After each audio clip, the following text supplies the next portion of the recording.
Dimensions Apart. Written by Keith Hayden. The steel shutters rattled as Q slammed them shut with a growl. Another blood-curdling screech pierced the humid night air, grating on his nerves like nails on a chalkboard.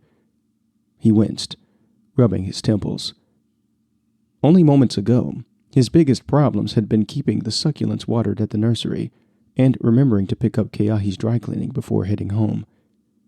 Now the fate of this bizarre new world hung on his ability to think through an impossible ethical dilemma. "Some anniversary this turned out to be," Q muttered, collapsing into a rickety chair. The wood creaked under his compact frame. He longed for the comforting squeeze of Keahi's hand in his, but who knew how many dimensions now separated them? Closing his eyes, he pictured his husband's face, soft brown eyes crinkling at the corners, full lips curved in a teasing grin. The memory was a fleeting salve. Rising to pace the dingy room, Q tried to make sense of the madness.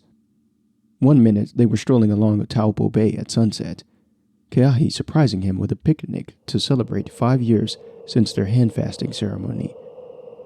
The next, a swirling vortex erupted from the sand, ripping Q from his love's arms and hurling him here, wherever here was.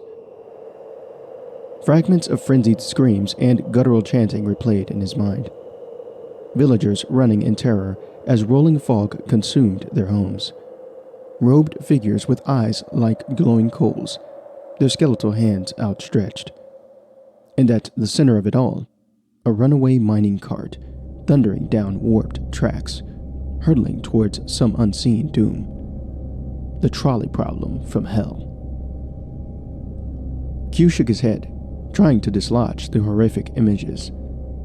As an irrigation specialist, he was used to redirecting resources to sustain life, to help things grow and flourish. But this? Playing judge, jury, and executioner for strangers? It defied everything he believed in. Or didn't believe in, as it were. He'd long ago rejected any notions of a higher power or universal morality. Survival of the fittest. That's what life boiled down to. And right now, his own survival hinged on untangling this ethical knot. Raking a hand through his disheveled hair, Q started searching the debris-strewn space for anything of use.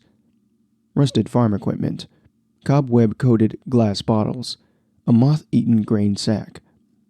Nothing that screamed trans-dimensional portal opener. He needed to find his way back home, back to Keahi.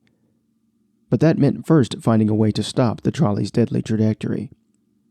5 lives or 40, the young or the old, innocents or criminals. His mind spun with all the variations those ghostly figures had presented. No matter which track he chose, blood would be on his hands.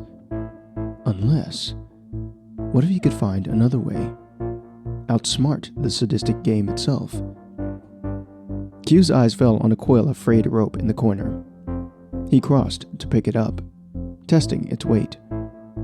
With his small stature and precisely honed strength, perhaps he could rig a makeshift pulley system, divert the trolley off the tracks altogether. It was a long shot, but he had to try something. He wouldn't let this twisted test strip him of his humanity. Squaring his shoulders, Q tucked the rope into his belt and marched towards the door. Overhead, the crimson moon leaked shadows like spilled wine. He stepped out to meet them head-on. One way or another, he would beat this world at its own game. For Keahi, for himself, for everyone.